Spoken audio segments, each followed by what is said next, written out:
Students, very warm welcome to Prachi foundation online classes. और आज हम डिस्कस करने वाले हैं रैशनल नंबर का पार्ट 3 क्लास 8 के लिए। और इस पार्ट में हम सॉल्व करेंगे एक्सरसाइज नंबर 1.1। पहले की दो प्रॉपर्टीज में हमने ये समझा व्हाट इज रैशनल नंबर और रैशनल नंबर की क्या प्रॉपर्टीज होती हैं, जैसे associative, commutative, closure, distributive etcetera. यहां पर आप जो भी क्वेश्चन सॉल्व करोगे तो आपको प्रॉपर्टीज की अच्छी समझ होनी चाहिए, अच्छी नॉलेज होनी चाहिए। Using appropriate properties find. देखो यहां पर ये पर्टिकुलर वर्ड यूज किया है, यूजिंग अप्रोप्रिएट प्रॉपर्टी। आपके सामने ये जो रैशनल नंबर है, एडिशन और मल्टीप्लीकेशन रैशनल नंबर्स का आपके लिए कोई नई बात नहीं है, आप इसको ऑलरेडी क्लास 7th में कर चुके हो। बट यहां पर हमको प्रॉपर्टीज के हेल्प से सॉल्व करना है। उसमें क्या डिफरेंस है? आंसर तो वही आएगा। देखो ये प्रॉपर्टीज आपका जो सॉल्यूशन है उसको ज्यादा सिंपल करती है, टाइम सेव करती है, एफर्ट सेव करती है। जैसे पहले आप देखो, इन में 3 टर्म्स हैं, 1, 2 एंड 3, और इन तीनों टर्म में 2 टर्म ऐसे हैं जिसमें कुछ कॉमन है। कौन से 2 टर्म? देखो इस फर्स्ट टर्म में 3/5 है और ये थर्ड वाले टर्म में भी 3/5 है। तो इनको एक साथ लिख लेते हैं पहले, है ना, इनको एक साथ लिख लेते हैं।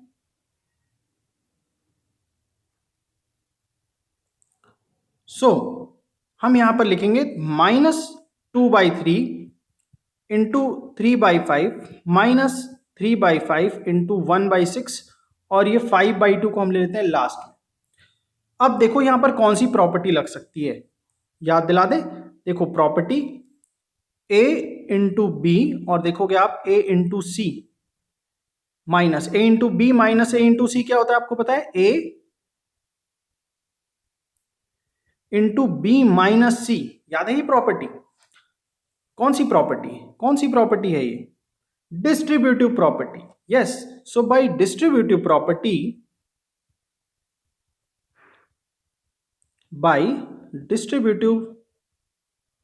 Property, you will see here -3/5 common है तो 3/5 कॉमन, -2/3 3 -1/6, और ये आ गया यहां पर 5/2।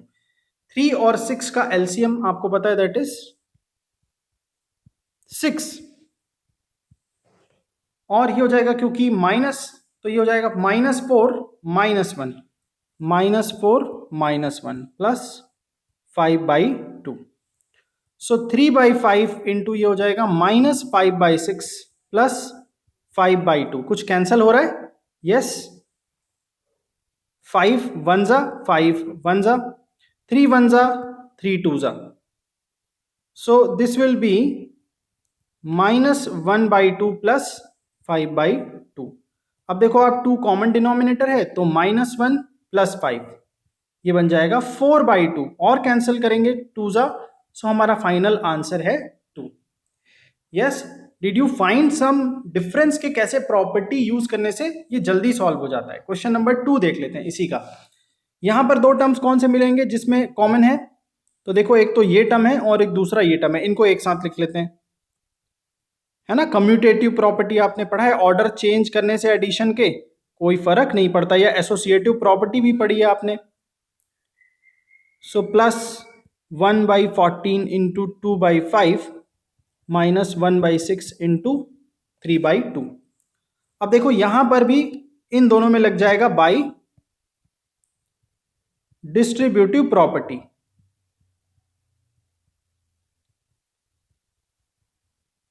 By distributive property, what is common here? 2/5 -3/7 plus 1/14, और यहां पर कुछ देखो कैंसिल हो रहा है, 3 1 जा 3 2 जा, तो ये हो जाएगा -1/4। ब्रैकेट को सॉल्व कर लेते हैं, 14 इज एलसीएम, ये हो जाएगा -6 प्लस 1, 2/5 -6 प्लस 1 इज -5/14 -1/4। सो 2 1 जा 2 7 जा, और देखो ये 5 5 कैंसल, सो हमारे पास क्या बच गया? हमारे पास बच गया -1/7 and -1/4, -1/7 and 1/4। What is LCM of 4 and 7? 28। ये हो जाएगा -4 -7 और फाइनल आंसर आ गया आपका -11/28। आप चाहो तो ये आंसर्स अपने एनसीईआरटी के बैक साइड से भी चेक कर सकते हो। Right the additive inverse of following. Additive inverse का मतलब आपको पता है, जैसे मेरे पास कोई नंबर है 1/5। अब अगर मुझे इसका एडिटिव इनवर्स पता करना है तो देखो, हमेशा कोई भी दो नंबर्स को अगर ऐड करने से, जैसे 1/5 और उसका एडिटिव इनवर्स है, 1/5 का एडिटिव इनवर्स होगा -1/5।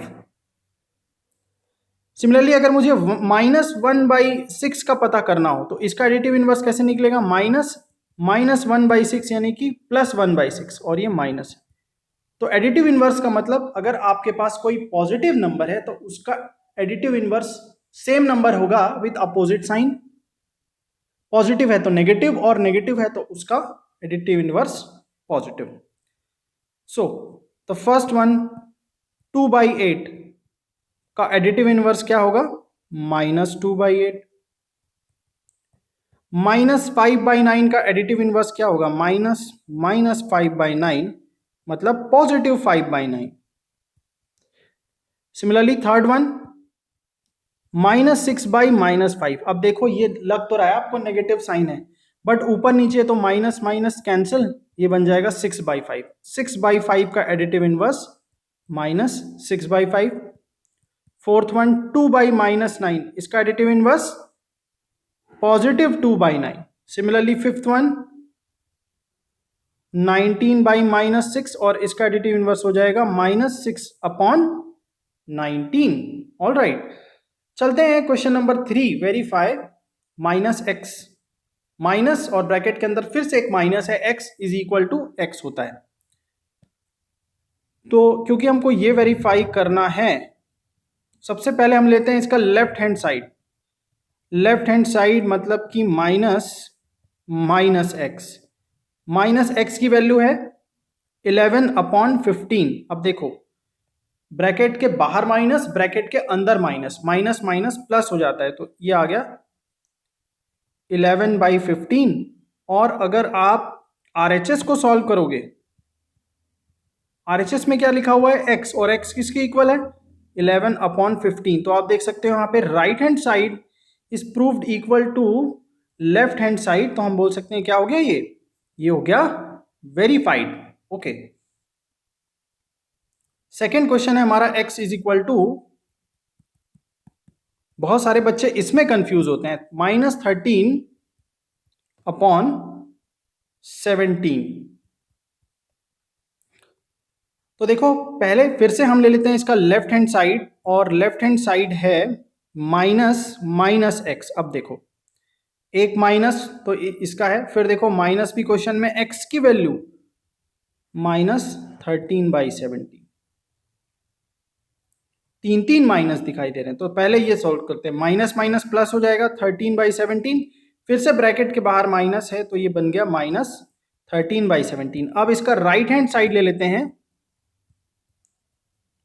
Right hand side says it is x और x की वैल्यू है -13/17। इसका मतलब आप देखो, left hand side is proved equal to right hand side. It means it is verified, right. चलते हैं next question, question number 4। Find the multiplicative inverse of following. Multiplicative inverse, तो देखो जैसे a/b है तो उसका मल्टीप्लिकेटिव इनवर्स क्या होगा? हमेशा b/a। और मल्टीप्लिकेटिव इनवर्स की प्रॉपर्टी होती है कि अगर किसी नंबर को उसके मल्टीप्लिकेटिव इनवर्स से आप मल्टीप्लाई करोगे तो उसका आंसर हमेशा 1 होगा, राइट? उसका आंसर हमेशा 1 होगा। That is the property of multiplicative inverse. तो फर्स्ट -13 को हम -13/1 लिखते हैं। अच्छा, कंफ्यूज मत होना, मल्टीप्लिकेटिव इनवर्स में साइन चेंज नहीं होता है। साइन चेंज किस में होता है? एडिटिव इनवर्स में। सो -13/1 का मल्टीप्लिकेटिव इनवर्स होगा -1/13। इसको हम रेसिप्रोकल भी बोलते हैं। -13/19 का multiplicative inverse -19/13। Now question number 3, 1/5, 1/5 का मल्टीप्लिकेटिव इनवर्स 5/1। फिर देखो -5/8 इंटू -3/7। अब यहां पर हम इसको क्या कर लेते हैं, सॉल्व कर लेते हैं। पहले कुछ कैंसल आउट नहीं हो रहा है, तो ये हो जाएगा 15/56। अब इसका मल्टीप्लिकेटिव इनवर्स क्या होगा, उल्टा कर देते, 56/15। सिमिलरली फिफ्थ वन, -1 इंटू -2/5, तो ये हो जाएगा 2/5। और 2/5 का मल्टीप्लिकेटिव इनवर्स 5/2। फिर आ गया देखो -1। -1 का तो कुछ नहीं हो सकता, -1 का मल्टीप्लिकेटिव इनवर्स -1 ही होगा। Question number 5, name the property under multiplication in each of the following. अब ये आंसर आप तब कर पाओगे जब आपकी प्रॉपर्टी का कॉन्सेप्ट बहुत क्लियर है ना। तो question number 1, -4/5 into 1 is equal to 1 into -4/5, that is equal to -4/5। अब आप देख सकते हो कि पहले वाले में ऑर्डर और दूसरे वाले में ऑर्डर बिल्कुल एक दूसरे के रिवर्स है, तो ऑर्डर चेंज करने से प्रोडक्ट चेंज नहीं होता है। ये कौन सी प्रॉपर्टी से पता चलता है आपको, so this is commutative property of multiplication.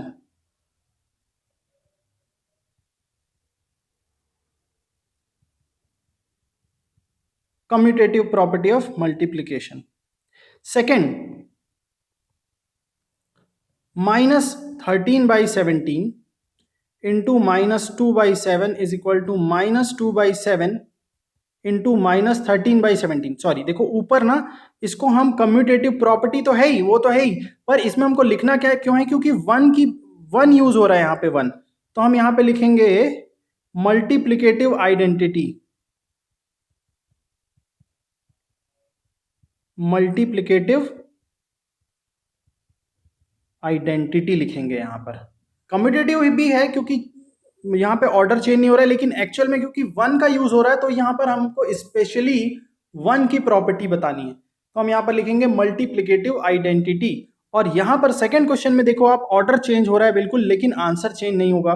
So it is commutative property of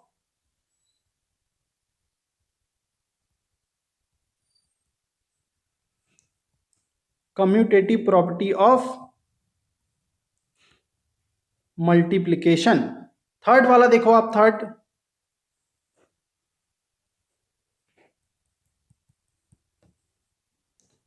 -19/29 into 29/-19, -19/29 into 29/-19 is equal to 1।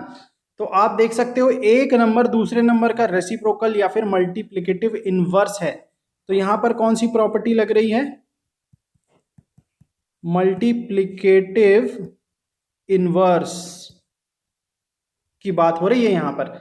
चलते हैं question number 6, multiply 6/13 by reciprocal of -7/16। तो -7/16 का रेसिप्रोकल क्या होगा, -16/7। अब सॉल्व कर लेते हैं, क्या कुछ आपस में कैंसिल होने की उम्मीद नहीं है। 16 into 6 that is -96, 13 7 91, -96/91। Question number 7, tell what property allows you to compute this as this. अब आप देख सकते हो कि यहां पर कौन सी प्रॉपर्टी यूज हो रही है, associative property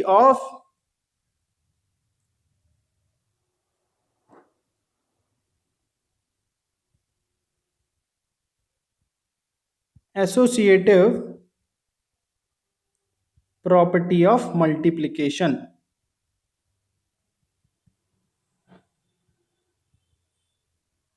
associative property of multiplication. Question number 8, is 8/9 the multiplicative inverse is this. तो सबसे पहले तो हम निकाल लेते हैं multiplicative inverse of 8/9। Multiplicative of inverse of 8/9 क्या होगा, 9/8। और यहां पर ये जो नंबर है -1/8 है, तो बेसिकली ये तो इसका अगर आप सॉल्व करोगे तो -9/8 होगा। पर मैंने बताया था मल्टीप्लिकेटिव इनवर्स में साइन चेंज नहीं होता, वो एडिटिव इनवर्स में होता है।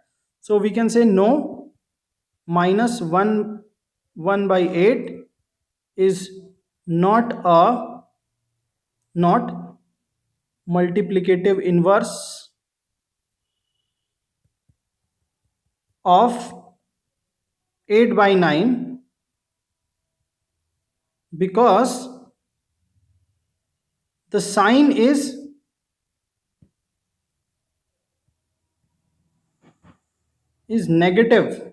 नेगेटिव साइन है और ये पॉजिटिव साइन है। Question number 9, is 0.3 the multiplicative inverse of 3 1/3। तो सबसे पहले 0.3 को हम कन्वर्ट कर लेते हैं फ्रैक्शन के फॉर्म में, तो ये हो जाएगा 3/10 और multiplicative inverse of 3/10 will be equal to 10/3। अब अगर आप इसको मिक्स फ्रैक्शन में कन्वर्ट करोगे तो हो जाएगा 3 1/3। So yes, 3 1/3 is multiplicative inverse of 0.3। Simple सा क्वेश्चन है। Question number 8, the reciprocal that does not have a rational number that does not have a reciprocal. So 0 has no reciprocal. Okay, 0 has no reciprocal. Why? Because 0 you can write 0/1, but अगर आप 1/0 कर दोगे, उसको उल्टा कर दोगे, तो उसका कोई डेफिनाइट सॉल्यूशन, उसका कोई डेफिनाइट आंसर नहीं है हमारे पास। So 0 is the number. Second, the rational number that are equal to their reciprocal 1 और -1, इन दोनों का आप रेसिप्रोकल करोगे तो सेम आएगा। Question number 3, the rational number that is equal to its negative that is also 0। 0 is neither negative nor positive, तो उसका negative करोगे तो भी 0 ही होगा। Question number 11, 0 has no reciprocal. The numbers 1 and -1 are their own reciprocal. The reciprocal of -5 is -1/5 plus 1/5 मत लिख देना। Reciprocal of 1/x, that is x/1. The product of two rational number is always a rational number. The reciprocal of a positive number is positive. Reciprocal होने से उसका sign change नहीं होता है। तो आई होप सो ये video आपके लिए यूजफुल होगा। चैनल को लाइक कीजिए, सब्सक्राइब कीजिए और शेयर कीजिए ज़्यादा से ज़्यादा लोगों तक। और ये हमारा 3rd पार्ट है, आगे 4 5 6 सारे पार्ट आते रहेंगे ताकि आपको सारे घर पर बैठे बैठे सारा मैथ समझ में आ जाए, आपकी पढ़ाई ना रुके। तो इसके लिए क्या करना पड़ेगा? चैनल को सब्सक्राइब। मिलते हैं नेक्स्ट वीडियो में।